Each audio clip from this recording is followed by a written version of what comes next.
सास की दुकान। लक्ष्मी जी की दो बहुएं थी, सुमन और राधिका, और दो बेटे, अजय और सुशील। लेकिन लक्ष्मी जी के बहू बेटे उनको अपने साथ रखने को तैयार नहीं थे। बहुओं के तेज स्वभाव के चलते लक्ष्मी जी को अपना ही घर छोड़कर एक किराए की कोठरी में रहना पड़ रहा था। कुछ दिनों से उनके बेटों ने उन्हें पैसे देना भी बंद कर दिया था। ऐसी स्थिति में लक्ष्मी जी ने अपनी जमा पूंजी से एक छोटी सी दुकान खोली। एक दिन शाम के वक्त, अजय सुनते हो, तुम्हारी माँ ने दुकान खोली है। दुकान अब इस उम्र में दुकान पर बैठेगी वो। अब क्या किया जा सकता है, माँ की तो बुद्धि सठिया गई है। मोहल्ले में मजाक बनाएंगे सब हमारा। अरे जेठ जी, इसमें परेशानी क्या है अगर सासू माँ ने दुकान खोली है? हाँ, राधिका ठीक तो कह रही है। अपनी दुकान पर बैठी रहेगी, कम से कम हमें परेशान तो नहीं करेंगी। हाँ, वैसे बात तो ठीक है। खुद के दो पैसे कमाएंगी तो कभी कभार हमें जो खर्चा देना पड़ता है ना, वो भी देने से बच जाएंगे हम लोग। फिर किस बात की परेशानी, खोलने दो माँ को दुकान, हमें क्या। वैसे भी अपनी कोठरी में चुपचाप रह रही है ना, चाहे दुकान खोले या मॉल बनाए, हमें उससे क्या लेना देना। अगले दिन सुमन अपनी सास की दुकान पर पहुंचती है। सासू माँ, आपकी दुकान में शक्कर है क्या? शक्कर जरा 1 किलो दे दीजिएगा। हाँ हाँ बहू है ना, लो बेटा 1 किलो क्यों, 2 किलो ले जाओ। सोच लो सासू माँ, घाटा हो जाएगा आपको, पैसे नहीं देने वाली मैं। देखो सुमन, ये मेरी दुकान है और यहाँ पर जो भी कोई सामान खरीदने आता है उसे पैसे तो देने ही पड़ते हैं। अरे सासू माँ, ऐसा क्यों करी आप?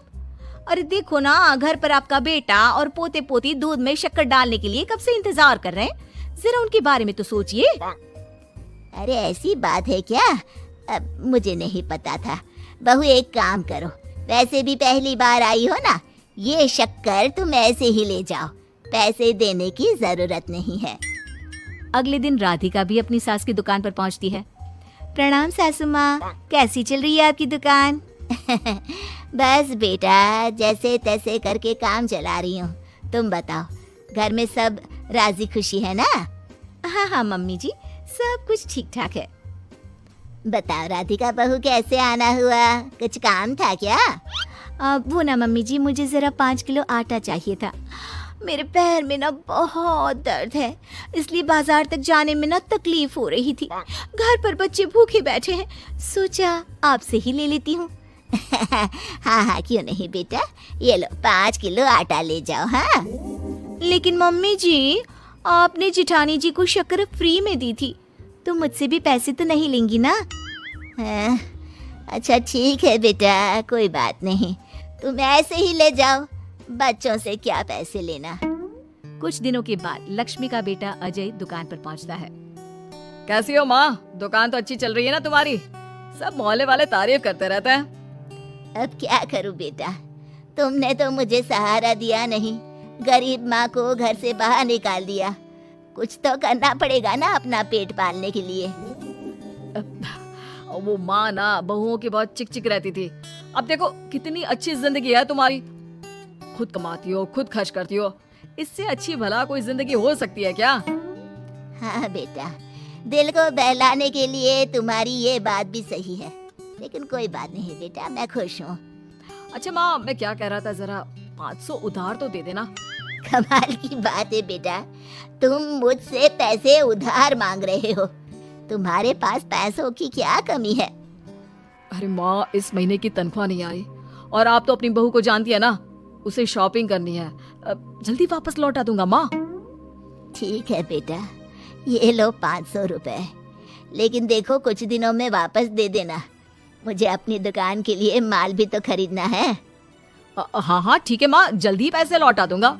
बहुत दिनों तक अजय अपनी माँ लक्ष्मी के पैसे वापस नहीं देता और सुमन और राधिका बार बार किसी न किसी बहाने से अपनी सास लक्ष्मी की दुकान से बिना पैसे दिए खूब सारा सामान ले आती है, जिसकी वजह से लक्ष्मी को अपनी दुकान में बहुत घाटा होता है। फिर एक दिन जब राधिका सामान लेने के लिए लक्ष्मी की दुकान पर पहुंचती है। सासू माँ, जरा वो 1 किलो दाल तो देना। नहीं बहू, अब मैं तुम्हें या सुमन को कोई सामान फ्री में नहीं देने वाली। तुम लोगों ने कभी कोई मदद नहीं की मेरी। उल्टा मेरी दुकान से फ्री का सामान ले जाकर मुझे मुश्किल में डाल दिया है। लेकिन मम्मी जी, हम तो आपके बच्चे हैं ना। अगर इतना ही मेरे बच्चे हो तो फिर मुझे घर से बाहर क्यों निकाल दिया? देख बहू, अब मैं तुम्हें 1 रुपए का सामान भी फ्री में नहीं दूंगी। और जाकर सुमन को भी कह देना, आए दिन तुम्हारा पति मुझसे उधार ले जाता है और वापस भी नहीं लौटाता। राधिका गुस्से में घर वापस आती है। घर आने के बाद, क्या हुआ राधिका, बहुत गुस्से में लग रही हो तुम? सासू माँ की दुकान पर गई थी ना? सासू माँ का तो कुछ करना पड़ेगा। जब से ये दुकान खोलकर बैठी है, अक्कड़ तो देखो उनकी। अरे लेकिन हुआ क्या है? होना क्या है, दाल लेने गई थी, मुझे 4 बातें सुनाकर उल्टा भेज दिया, कुछ दिया भी नहीं। ये तो सासू माँ ने ठीक नहीं किया। देखो मेरे पास ना एक बहुत अच्छा प्लान है। कैसा प्लान भाभी? हम अपनी सासू माँ की दुकान में किसी चोर से कहकर चोरी करवा देते हैं और सारा सामान अपने घर मंगवा लेंगे। उसके बाद हमारे पास फ्री में सामान भी आ जाएगा और सासू माँ की अकल भी ठिकाने आ जाएगी। ठीक है भाभी, मैं आपका पूरा साथ दूंगी। अब जल्दी से ये काम करवा दीजिए। और 2 दिनों के बाद सुमन और राधिका एक चोर से मिलकर लक्ष्मी की दुकान में चोरी करवा देते हैं। हे भगवान, ये क्या हो गया? इस उम्र में जैसे तैसे अपना गुजारा कर रही थी, लेकिन चोर मेरा सारा सामान लेकर चले गए। हमें क्या होगा? तभी वहाँ पर राधिका और सुमन पहुँच जाती है। क्या हुआ सासू माँ, बहुत दुखी लग रही हैं आप? अरे क्या बताऊं, मेरी दुकान का सारा माल चोरी हो गया। अब अगर आप अपने ही बहू बेटे को सामान नहीं देंगी तो ऐसा तो होगा ना सासू माँ। अब राधिका की बात सुनकर लक्ष्मी को यकीन हो जाता है कि इस चोरी के पीछे कहीं न कहीं उसकी दोनों बहुओं का ही हाथ है। लक्ष्मी एक प्लान बनाती है। पैसे उधार लेकर अपनी दुकान में फिर से खूब सारा सामान ले आती है।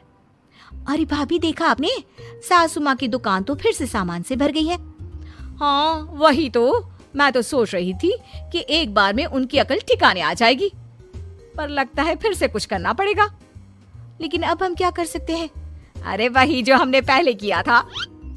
इसका मतलब फिर से चोरी करवाएंगे? हाँ, उसके बिना हमारा काम कैसे चलेगा? और इस बार चोरी करने हम दोनों चलेंगे, कुछ नहीं छोड़ेंगे उनकी दुकान में। सुमन और राधिका दोनों मिलकर लक्ष्मी की दुकान में चोरी कर लेती हैं और सारा सामान चुपचाप अपने घर के स्टोर में लाकर रख देते हैं। लेकिन सुबह होते ही लक्ष्मी पुलिस लेकर सुमन और राधिका के घर पहुंच जाती है। इंस्पेक्टर साहब, मेरी इन दोनों बहुओं ने ही घर में चोरी की है। अरे ना ना इंस्पेक्टर साहब, ये हम पर झूठा इल्जाम लगा रही हैं। अरे हम क्यों इनकी दुकान में चोरी करने लगे? माँ, आपको शर्म नहीं आती अपनी बहू पर झूठा इल्जाम लगाते हुए? हाँ माँ, हम आपके बेटे हैं और ये आपकी बहुएं हैं, आप ऐसा कैसे कर सकती हैं? लक्ष्मी जी, क्या आपके पास कोई सबूत है? अरे इंस्पेक्टर साहब, आप इनकी बातों में मत आइए। ये हमारी माँ है और इनकी दिमागी हालत ठीक नहीं है, इसीलिए तो हमसे अलग रहती हैं। इंस्पेक्टर साहब, मेरी दिमागी हालत बिल्कुल ठीक है और मेरे पास इन दोनों के खिलाफ बहुत बड़ा सबूत है। बताइए क्या सबूत है आपके पास? आप जरा मेरी दोनों बहुओं के हाथ पानी से धुलवा दो, फिर सब कुछ साफ साफ पता चल जाएगा। अरे हाथ पानी से धोने से क्या होगा माँ? आप दोनों मेरे सामने अपने हाथों पर पानी डालिए। जैसे ही राधिका और सुमन अपने हाथ पानी में डालती हैं, उनके हाथों का रंग लाल हो जाता है और ये देखकर सब लोग हैरान रह जाते हैं। अरे ये क्या, तुम्हारे हाथों का रंग अचानक से लाल कैसे हो गया? क्योंकि मैंने अपनी दुकान के सारे सामान पर एक तरह का केमिकल लगा कर रखा था।